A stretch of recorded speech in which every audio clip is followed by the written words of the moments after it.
Follow the money. That's what I always say. You always follow the money. Yeah. This is Follow the Money with Mitch Moss and Paulie Howard on VSiN. Thanks for watching, as always, on YouTube TV, listening on SiriusXM Channel 158, iHeartRadio, TuneIn Radio, or any of our great affiliates. Throughout this hour, we're going to keep you up to date with the France-Morocco World Cup quarterfinal match. 0-0 right now at halftime. The betting numbers and what's going to happen in that match. Lou Finocchiaro, bottom of the hour. UFC this weekend. Conor McGregor makes his return after being away for 5 years. And right now we go out to the Progressive Guest Line. Professional bettor Paul Stone joins the program. And make sure you follow him on X at Paul Stone Sports. Good afternoon, Paul. Thanks for the time today. How you been? Been doing well, Mitch. Spent first 2 days, or actually Tuesday and Wednesday of this week at Big 12 Media Days, which we're going to talk a little bit about. So closing in on college football, great time of the year, and good to be with you guys again today. Sure. Your pick to win the Big 12 with a bet would be which team?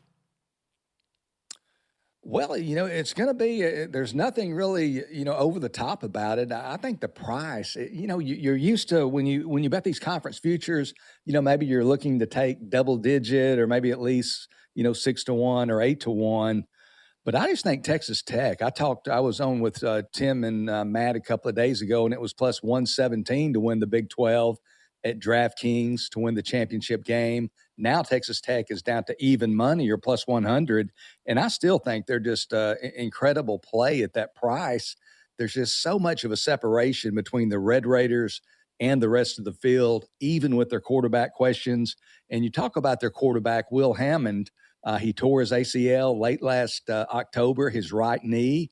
But all indications are that his rehab is perhaps slightly above schedule. Joey McGuire on Tuesday said, and I quote, "I could see Will Hammond starting the first game," end quote. So there was some speculation it might be about week 3 before he was ready. But now McGuire is saying he thinks he might be ready by September 5th.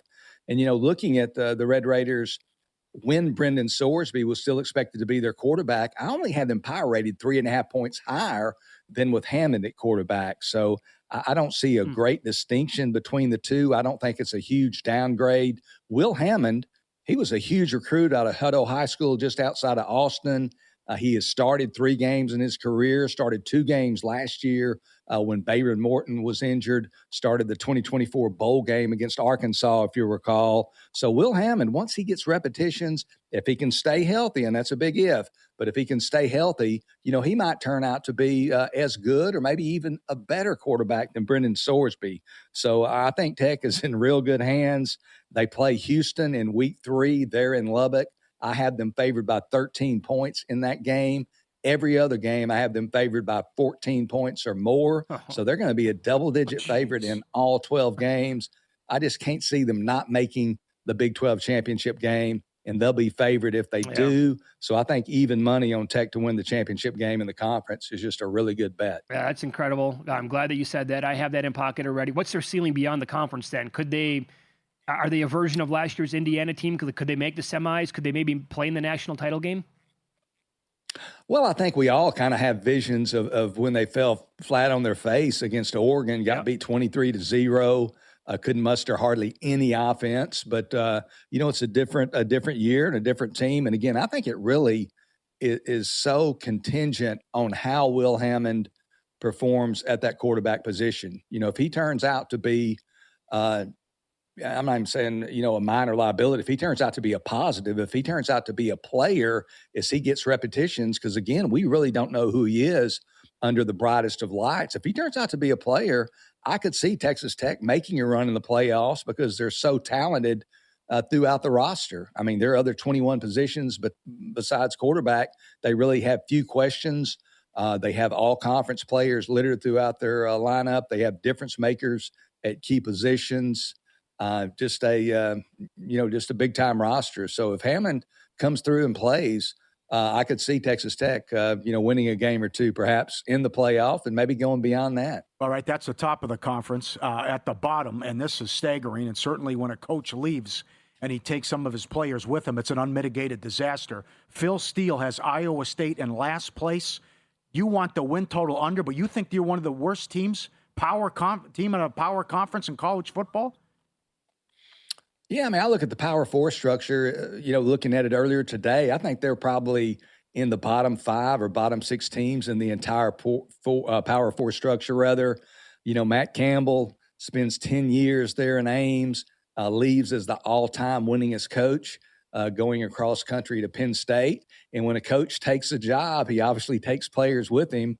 And he took 24 Cyclones with him to Happy Valley, and not just any 24, but as is often the case as well, he took the best and the brightest. 3-year starting quarterback Rocco Beck goes with Matt Campbell to Penn State. Running back Carson Hansen goes with him as well. Some of their top defenders, their linebackers Cooper Ebel and Caleb Bacon, go to Penn State. Safety Marcus Neal. We could just go on and on. They lost, just virtually all of their top performers from one season ago. In fact, Iowa State, they returned 10% of last year's snaps to this year's roster from last. The only team returning less than 10%, North Texas. They only returned 8%. So this is a very inexperienced team. Jimmy Rogers is their new first-year head coach. He spent last season at Washington State, just one season there. Before that, he was a longtime assistant at South Dakota State, actually got promoted to head coach in 2023, promptly won the 2023 FCS National Championship. So he definitely has some credentials as a head coach. But I just don't think this roster, it's just the deck's kind of stacked against him, in my opinion, in year one, just not built for success this year in the Big 12. You look at the portal, they had 55 players leave. They had 48 players come in, and the net effect of those, the changeover is just quite negative. They just don't have any frontline Power 4 type players. Looking at the few returnees that they do have, they don't have a running back that rushed for 100 yards last year. They don't have a receiver that caught 8 passes last year. Both their offensive and defensive lines, very, very green. And then you look at their defense, they return one of their top 21 tacklers. So they virtually return nobody. They're counting totally on the portal. And in 24/7 Sports, that organization, they ranked Iowa State 16th in their portal team rankings out of 16 Big 12 teams. Going to be a long year at Iowa State, in my opinion. Obviously, when we handicap these regular season win totals, we always talk about the schedule being such a huge component of that handicap. Looking at their schedule, they open with Southeast Missouri State of the FCS. That's a win. They travel to Iowa. They'll be a double-digit underdog. That's a probable loss. Then they host Bowling Green. So they're probably going to start 2-1. So what this handicap comes down to, their total, predominantly 5.5 market wide. What it comes down to is, can they go 4-5 in conference play if they go 2-1 in those 3 non-conference games? And I don't think they can. I look at 2 games at home. I've got them as 1 or 2-point favorites against West Virginia and Cincinnati. Another home game, I've got them as a 3-point underdog against Oklahoma State. But besides those 3 games, the other 6 conference games, my numbers have them as underdogs of at least 7 points. I don't think this is going to be a 6-6 football team. I really don't think it's going to be a 5-7 team. I think it probably has 4-8 written all over it. But in any event, my recommendation, under 5.5 regular season wins, minus 136 available today at DraftKings. All right. Excellent breakdown. Very good. One of the biggest games of the year, the Holy War, BYU and Utah. What number did you grab? Yeah, this was one of the first ones I grabbed there at DraftKings. BYU, Utah favored by 3 on November 7th over BYU in the Holy War. And I had this game around pick'em. I really thought that, BYU should have a higher power rating. I have them as the second best team in the Big 12 behind Texas Tech. First of all, looking at Utah, they have a new first-year head coach, a longtime assistant and former player, Morgan Scalley. Goes from being the Utes defensive coordinator to head coach after Kyle Whittingham retired briefly last year and then resurfaced a week or so later as Michigan's head coach. But you look at Scalley for all his successes, and he might be a really great head coach, but I think the jury's got to be out. There is a transition when you go from being an assistant to being the head coach and the CEO. He's never been a head coach. Then you look at the other sideline, Kalani Sitake. He's entering his 11th year at BYU, so I think you have to give the experience edge in the coaching department to BYU. But even besides that, I mean, more than that, it just comes down to the roster. I mean, I think BYU has got a superior roster clearly to Utah. Talking about their quarterback, first of all, for BYU, Bear Bachmeier, last year, kind of backtracking, you guys will remember in spring training, he went through the first couple of weeks of 2025 spring practice at Stanford. Their coach, Troy Taylor, gets fired. So then the wheels start turning. Bachmeier eventually gets out of his letter of intent, lands at BYU in May. So didn't even go through spring training, but is their starting quarterback as a true freshman. And as a true freshman, he reached these standards. He threw for over 3,000 yards, ran for over 500, counted for 25 touchdowns or more, and committed 10 turnovers or fewer. The 19th Power Conference quarterback in the last 20 years to hit all those standards. So really good true freshman performance. With a year in the program as a true sophomore, he'll be better. L.J. Martin back as the running back, over 1,300 yards rushing last year. They've got a great defense coming back. I think it's a top 10 to 12 type defense. 23-4 is BYU over the past 2 seasons. I just think they're going to go in there to Salt Lake and win this game. BYU won a couple of years ago here by 1 point, won last year by 3 points. I'll take BYU +3 over Utah. Excellent as always. Follow him on X at Paul Stone Sports. Thanks, Paul. We appreciate it. Thanks a lot, guys. Up next, we'll update this World Cup match in an incredible stat in Major League Baseball that you won't believe. So you're listening to this podcast because you want an edge. But what if I told you you're only halfway there? You've got the mindset. Now it's time to get the toolkit to match. Here's the thing. Pro bettors spend thousands on data and tools, but what they don't want you to know is you can get the same edge for a fraction of the cost with VSiN Pro. With VSiN Pro, you get access to expert picks, public betting data, prop projections, powerful tools, analytics, and more. Tap the link in the description and see why thousands of bettors are already using VSiN Pro to cash more bets.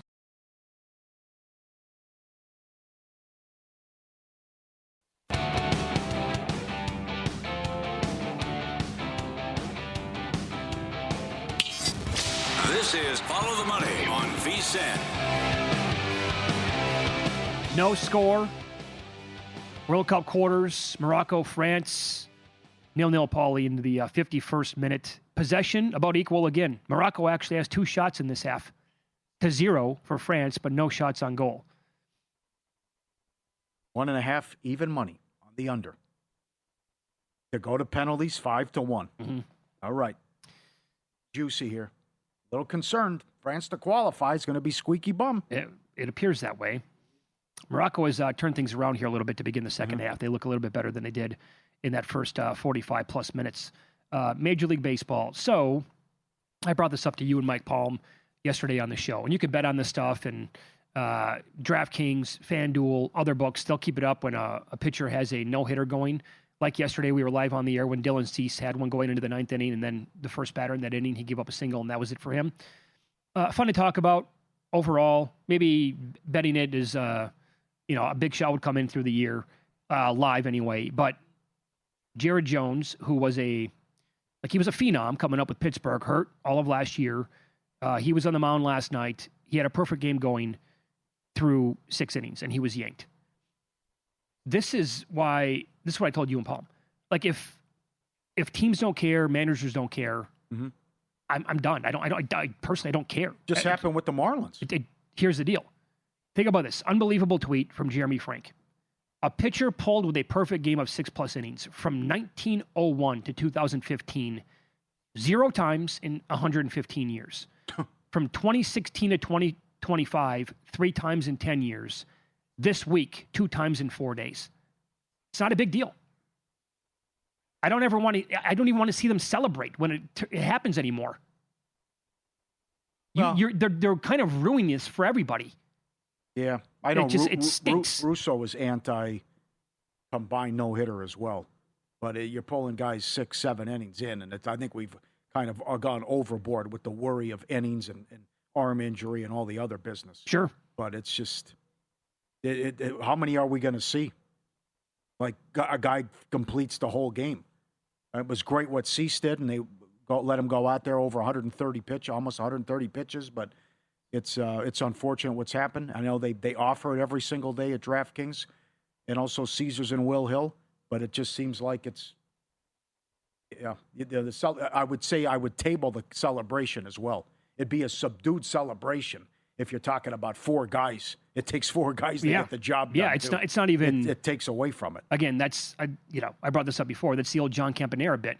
Cy Young, 511 wins. He went to a carnival, knocked over some milk bottles, chalked that one up. It's a win. Yeah, guy would pitch every other day. Yeah, I remember that when that happened. Billy Wagner was a closer for the Astros many years ago, and the Astros had like 5 pitchers combined on a no-hitter, and they celebrated like they won the World Series. I'm like, at the time, I'm like, really? Is it that great of an accomplishment? I don't know. It's a unique time we're living in. And I know the NBA is concerned that they don't want to become baseball, that they're so analytics. And the guy says this in the whole Jaylen Brown discussion. And a lot of people are saying we can't turn into baseball. We can't do that. But remember, it was last year or 2 years ago where in the middle of a pennant race, late in a pennant race, the Padres are like, well, we can't send Hader out there again to close a game. And Hader's like, well, I don't want to go back. And he's talking to the reporters about, I don't want to go back out there and throw back-to-back days. Yeah. And the reporter's like, you're in a pennant chase. Yeah. He said, well, we're still 5 out. And he's like kind of saying it's not a big deal. Mm-hmm. Where it's like, I'm not asking you for a kidney here. I know. I'm asking you to close a game 2 days in a row and get 3 outs. Yep. No sense of urgency now. It's completely flipped. Uh-huh. I mean, some of the old timers, again, it's like if Nolan Ryan, if you'd ever sit down with him and talk to him I would actually love to see that. Somebody should interview Nolan Ryan. I'm sure it's happened before. Maybe I missed it, but like now, and just talk to him about this. Overall, what do you think about it? He would probably crucify the state of the game. The manager should have a ton of control. The manager should have a big say. The coach of an NBA team should have a huge say. It shouldn't be the guy up top, analytics, dictating what happens. And I know that's been a lot of people just think they're just telling Dave Roberts what to do all these years, who to play, what to do, who to pull, lefty, all this stuff. Yep. And it infuriated me. I think La Russa was the first guy to do it with the lefty stuff and bring in like a Tony Fossis and you have just the guy like that and play the lefty, righty stuff. Okay. Lou Finicaro is coming up on the program coming up in 10 minutes. He has a ton of bets that he likes this weekend for the UFC. And by the way, in the main event, he's not backing away from that one either. A very strong opinion on Holloway versus McGregor. This was Captain America. Dave Ross does a great job with Jensen Lewis in the mornings here. VSiN by the book. He also hosts First Strike. Great podcast here with the network. Missed shot there by France. 56-minute. Boy, that looked like a good opportunity. Bape blew it. Yeah. This is Dave Ross talking about Conor's return to the octagon for the first time in 5 years. Who is Conor McGregor in 2026? He looks great, right? I don't think anybody's doubting that. He's going to do all of his stuff, his strutting, and he's going to be Conor McGregor. The king is back. Mystic Mac, all of that stuff is back into play. And then I go, I haven't seen him in 5 years, guys, and I'm going to bet Conor McGregor, and the money's all coming in on Conor, and it's knocking this number way down. And then I got to remember who's on the other side, and that's a Hall of Famer in his own right, Max Holloway. Guys, at some point, if you get Max Holloway at -$2 against a guy we haven't seen in 5+ years, and let's be honest, didn't even look great 5 years ago, this isn't 2015. Jensen, as much as I like that to be with the Mets back in the World Series and Conor McGregor is the #1 guy in the sport, it's 2026, gentlemen. I think I have to look to the favorite side here in Max Holloway. As do I. Yep. I want no part of Conor McGregor. What have you seen for splits? 87% of the bets at FanDuel and MGM are on McGregor. And he said, it's probably going to go lower. I would just wait if you want Holloway till before the fight because he's 210 right now. And that's just more McGregor money probably coming in once we get closer to fight time. But Gina Carano was 10 years? How bad that was? That lasted 17 years. Was it that long? Yeah, okay. She did not fight. But 2009 last time. I don't understand why they're not throwing him in there against the tomato can. I agree. That's just a long time off, and cardio's always been a problem, and you're taking on an elite fighter here. So what you said earlier in the week that all your soccer parlays throw Holloway on there to cap it off, but you might get -190, and I know Lou loves a bet coming up, and you even mentioned it too about this won't go the distance. And any different way you want to tackle it, inside the distance, he'll finish him off and take him out maybe before we even get to the third round. Yeah. By the way, I have a bigger number for the betting splits. This is at DraftKings, and you can check this out at vsin.com when you click on the betting splits page. Available for everybody when you become a subscriber. Conor McGregor getting 92% of the handle at DK, 65% of the bets to this point. If it comes down to $2, now I wonder what it's going to be, because sharp money is going to be on Holloway. It depends on how much that's going to be and when it comes in. And then it's going to be balanced out by every single person in the public betting Conor, because he is kind of a freak show and uber popular. And again, as you always say, betting what you want to see. And that factors into this kind of stuff. So there's only one way to look at it, in my opinion. And it's one of those things, if I'm wrong, I'm wrong. I mean, if Conor gets him, good for him, man. Well, I'll pay to see it. How about devil's advocate here? So he's kind of saying all the right things. Fame got to me. I was acting a fool in my personal life.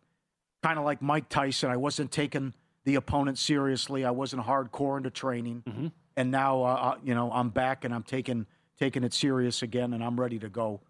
That's the argument for him. But I think this is a mistake where it's not a tomato can to start. Yeah, by the way, had it been a tomato can and they put him underneath another really good main event, that card's going to do exceedingly well. Yeah. And tons of people are still going to have their eyeballs on that match. And the betting handle will be off the charts anyway. That's a goal. Oh! Is that Mbappe? He got there, huh? Way out. Finally, because he whiffed on the one a couple moments ago. Okay, there you go. I don't think there's no question about this, right? There's no VAR. We're not going to go to the replay. They want it, Morocco, of course. Oh, were they suggesting handball? Yeah, they're talking to the official. Yeah, surprise, surprise. But that's how you do it, man. He threw that. That was a cannon at 100 miles an hour, and it got by the keeper. By the way, I'm looking again here, vsin.com at Circa. Yeah. Different story. They get sharper money. 62% of the handle on Max Holloway. I think it's if God bless him. If he beats you, he beats you. It's like poker. I'm going to pay to see it. I totally agree. I think you have to. You're going to hate yourself. Especially if Holloway makes it look easy, right? You're going to hate yourself. Uh-huh. That was a beautiful goal. Oh, he bent it like Beckham. Yes, he did. Yeah. That was excellent. Oh, I've never seen that movie. My wife says it's phenomenal. Have you watched it before? No, I have not. Guys in the back? Bend it like Beckham? Anybody in the back? No. She loves it. I've never sat down to watch it with her before. I'm all in with the Zlatan highlights. And just see all the incredible things he did in his career, like the bicycle kick from midfield. No kidding. All right, so much more on the McGregor return to the octagon, fighting Max Holloway. Does Holloway seem too easy? We'll ask Uncle Lou Finicaro coming up on Follow the Money. It's VSiN, the Sports Betting Network.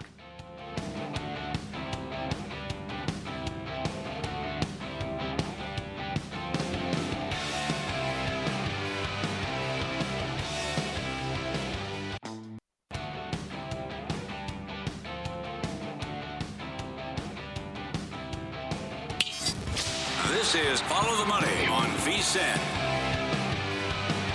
We just spent quite a few minutes talking about Conor McGregor's return to the octagon this weekend, taking on Max Holloway, and there's another goal by France. Oh, boy, the floodgates are open. Yeah, 2-0. Now, 66 minute. That one was way too easy. Oh, boy. Yeah, it was going to happen at some point. First half numbers weren't lying. Let's go to the progressive guest line. Lou Finicaro joins the program now, does a great job with the weekly write-ups for the UFC card at vsin.com and also with the Bout Business podcast. All right, Lou, I think you heard us talking about betting Holloway against McGregor, and if we lose, we lose. Here, you had a phenomenal breakdown on this fight. Tell the audience how you think this one's going to unfold. Well, guys, thanks for having me. It's great to have such another great fight card coming up again. In this main event, I'll start with Conor. And while there's plenty of mud to throw at him, he's 37 now. He hasn't fought in 5 years. He was 0-2 against Poirier the two fights before he broke his leg and was ousted. And in that 5 years, he's had a colorful run from running for president or threatening to run for president of Ireland to all kinds of news that is really unsightly. So there's been a lot that's happened with him in the 5 years, but in order to recover, he's always had this return on his mind. He has been taking the necessary protocols to get back strong and ready to go for this fight or whatever fight was going to be his first. And by that, I mean the dude's been juicing for years. That's why this fight's 170. He wants to make Holloway come up. Holloway has never fought at 170. He's a 145er that's now fighting successfully at 155. So McGregor is going to show up. He's going to show up with ferocity and tremendous power, and he's going to look to take Max to the center, do this, and try and get Max to engage with him early. I believe that Max Holloway will be the man that surely has been in with an elite set of fighters his last 5 fights. He's going to have the feet. He's going to have the fluidity. He's going to have the defense. So I absolutely favor Holloway, but there's risk in Conor's power. If Holloway can keep his feet and make McGregor expend 6 minutes of energy, the fight changes. I believe McGregor has 6 minutes. Last, I don't believe McGregor makes 170.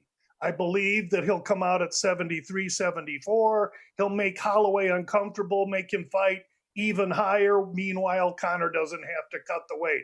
Conor's a con man. I believe that Holloway will eventually get to him. My bets are Holloway inside the distance, which is now minus 140. Earlier in the week, it was minus 125. If you don't want to go that way, you can take the points handicap, something people don't use very much. And that would be Holloway minus 5.5 points. And at the minus 5.5 points, you pay minus 175. So you can go either way, because if you take the points handicap and it goes to decision, if Holloway has a dominant last 3 rounds, he could easily cover those points. Great breakdown. Also, the Brown prop is 2.5. You want to parlay. Round 5 does not start. What do you want to parlay it with? Yeah, I want to take it with a guy named Luke Riley, an Englishman that's coming into town. He has to travel. He's taken on a Hawaiian that trains in Vegas that doesn't have to travel, Kai Kamaka. Kamaka's durable. He's tough. He's in his second stint in the UFC, but he's made for Riley, who's got tremendous power, young and flash. And so I'm going to pay the 310 with Riley and then take it, I'm going to pay, because of the points handicap, minus 110 with Riley. And then I put it together with that, with that 300, with main event does not start 5 minus 310. That's a 1 plus 138 proposition. Okay. Yeah. So again, main event does not go to round 5. Parlayed to Riley minus 3.5 points. Minus 3.5, minus 125. Yeah, yes, okay. Exactly. There you go. Bautista against Sandhagen here. We were talking to you about this rematch in the commercial break. This one qualifies as your best bet on the card, Lou? Yes, it does. Okay. And I love, this is going to be a great fight that could well go to decision. Sandhagen, long, tall, experienced, and top 5 in the division.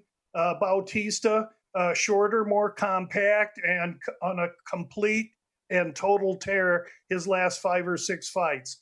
Bautista took a fight on short notice 7 years ago in his debut in the UFC against Sandhagen and lost a decision. And so since then, he has had this fight on his mind. They're about the same age. Sandhagen is going to have some height and reach, but it will be Bautista's strength, his strength of mind, and his wrestling that will be the difference in this fight. Bautista opened considerably higher at plus 170. I'm not getting the best of the number, but I'm still getting a plus number on a kid that I think will get his hand raised. Okay, and that qualifies again as your best bet of the card. It's Follow the Money here on VSiN, the Sports Betting Network. Our guest, Lou Finocchiaro. Make sure you follow him on X at GamLou. Does a great job with the weekly UFC write-ups at VSiN.com, and his podcast is called About Business as well. All right, what do you think about Paddy Pimblett? He's plus money this weekend on the UFC card. Are you going to make a wager on him? Let's just understand that I get very serious about my likes and dislikes. I don't like Conor, but it doesn't affect my betting, and I really don't like Paddy. However, in this spot, I think Patty is a worthy underdog. He's coming off a 5-round close loss, not close. He got the brakes beat out of him, but he went to decision with Gaethje, and we just saw what Gaethje did.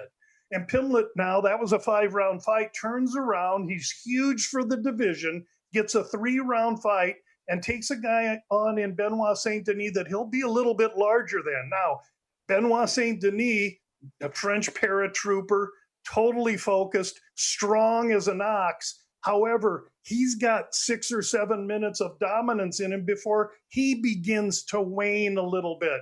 And I believe Patty's going to make him be there in the middle of that second round. And that's when this fight changes. Benoit Saint Denis will take the first round as he usually does. He comes out hot as a pistol. He's also rumored to have a staph infection, which can also, because of the antibiotics you have to take, slow a fighter down. He had a staph infection against Poirier. And whether he has the staph infection or not, I like Paddy Pimblett in this spot, even though I don't like Paddy Pimblett, the human being. Excellent. Very good. All right. You're always good for a bomb. Let's go to Tracy Cortez. Split or majority decision. Take it away. Yeah, hometown fighter or home country fighter. She lives down here in Phoenix and trains, so Vegas is easy. She takes on a Chinese fighter, Wang Kong, that has to travel in, so there's a little advantage for her there, provided both these ladies make weight. You're looking at a 2.5 round that's over -300. So this fight's going to decision. They're lightweight women, and Tracy Cortez got a mean streak in her. And I think she gets her hand raised. Tracy Cortez to win by split or majority decision is a cool fight, plus 550. I like that. Yeah. That's good. How about a parlay? You want to go Kavanaugh again, points with King that plays plus money? Tell us how you want to parlay that. Yeah, I mentioned Kavanaugh earlier when I was talking about Riley, but this parlay, Kavanaugh, I'm using the points again. Very good. At -3.5, he comes down to -110. And this Loner Kavanaugh is the real deal. Brandon Royval is long and tall, drink of water. I just don't know that he can last against Kavanaugh. So we're going to gladly take Kavanaugh down. And if he wins in decision form, I think he wins pretty one-sided and can cover the 3.5. But I think he could finish young Royval. And then I'm going to take him and put him with Bobby King Green, who's currently priced at +115 to +120, and that parlay plays a +300, and that's a fun one there, simply because if we can get the dog in with King Green early, now we have Kavanaugh as the favorite in the following fight. Yeah, how long do you think the Green-McKinney match is going to last? That's a great question. There's emotion between the two guys. None of McKinney's fights ever start the second round. No. But Green, despite being 39, 40 years old, he's anything but green. He's fast for his age. He's slick. He's got way more experience. And he's PO'd at the young McKinney for dialogue they had before the fight. I do think Bobby King Green's in a pretty good position here, especially if his goal is just take this fight to the second round, where I think he'd hold great dominance. Very good. Excellent analysis as always. Follow him on X at Gamlu, the About Business podcast, and the weekly write-ups as well here at vsin.com. Thank you, Uncle Lou. Best of luck this weekend. Thanks for having me, guys. Good luck, everybody. Back at you. Thank you. Join us here on the Progressive Guest Line. Did you send that in? Somebody wants that fight to last in the first minute. Done. Yeah, they're betting it first. I forget who it was, but yeah. 4-1, it will end in the first minute. Yep. Okay. That's available. Sports betting and card collecting are becoming closer every single year. Wait until you hear this Honus Wagner story and who the owner of the card is coming up next.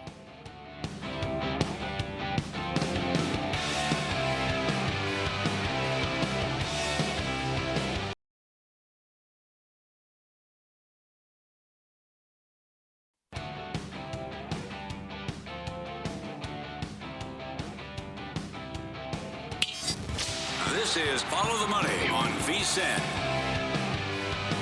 2-0 France, 81st minute. They lead over Morocco right now. They're not happy with the 2-0 lead, evidently. because they've had like 4 chances here in the last couple of minutes. Gotta hang on here, my friend. The total's 2.5. It's flat. Yeah. And we have It's 99 degrees on the field. Get it. Go home. Play patty cake and go home for 9 minutes. Come on. Get me out of here 2-0. What do you have, Paulie? Two and a half. 2.5. Yeah. And Mbappe's already out, too. Yeah, they pulled him. Yes. Imagine if Morocco would score twice, it goes to PKs, and he's unavailable. Oh. John Calvecchio's on tomorrow. Can't wait to talk to him. I reached out to you. I said, take a look at this story. I think there's something here. It's wild. Now, John has just been saying, this business is exploding. It's outrageous in card collecting. And his example, he's been on the show a few times about how it goes hand in hand with sports betting and fantasy, and also what these cards are worth in the Wemby example, and how this stuff can shoot up and skyrocket. The braggadocious factor, what these cards are going for. Also can take you back to your childhood, what the Griffey Upper Deck's going for. I had the 86 Fleer Jordan rookie, sold for $500,000. But now I'm pissed off because apparently, I can't find it, but you could restore, alter, fix, whatever term you want to use, fix the card, and it costs a lot. But suddenly you could walk into something here where you put it in your shoebox and then going back, oh my God, I have something. And also the camaraderie and friendship. And when we were here beyond the booth, there were guys, these guys were friends for 25 years. They get in a conversation. One of them, I have a 52 Mantle card. They're like, well, you never said anything. But he goes, well, it never came up. Well, let me ask you this, too. I mean, were you aware that this actually existed? No. I always thought that, I always wondered about that based on my card collection as a kid. And, I collected all the way till, early, mid-90s, whatever. And I got some doozies in there. But I also have a couple of cards that... I brought up the Ricky Henderson example. I got his rookie card on top. So that on eBay is going for like $2,500 mint condition. So it would be, but I just want it to look great. And it has this big crease. I have no idea where it came from, lower right corner. Yeah. And I always thought to myself, I've had the card forever. I'm like, I wonder if anybody exists that could actually iron it out, for example. And lo and behold, that person actually does exist. And there are evidently several of them. Yeah. I had no idea. Right. So John will be great on this tomorrow. But John's like, well, if Mitch Moss does it, and he wants to sell it, it's called the card is altered. But if a celebrity or someone well-known does it, the card is fixed up and ready to go. And Keith Olbermann, who has 3 of these, he's selling one of them later on at the Fanatics Fest, along with a rare Gretzky rookie and the Mantle card. He just had the picture of Honus Wagner and reached out to a guy, which, how do you find him? I don't know. But also, he had to do a 2-year installment plan to pay him. And this is what the guy came up with. Other people saying he just should have left it alone. Olbermann thinks he's walking into something great. John thinks he's going to get $2 million at least for this. Oh, he will. Yeah. It'll be 7 figures. Yeah. So this is what it looks like now after it was redone. And it's the T206 Honus Wagner card, known as the die-cut Wagner, disappeared in the mid-90s. Found its way into Olbermann's collection. He said, I'm the guy who had the Mona Lisa sitting in the closet. Used it as a paperweight in my office. For 27 years as a paperweight. Huh. No clue. Yeah, right. And then reaches out to the guy. They come to terms. He fixes it up and does this, and then wanted to know, how'd you do it? Can you... Oh, I thought they scored. So, can you do it with other cards? Emailed the guy, sent him a letter, phone call, email kickback.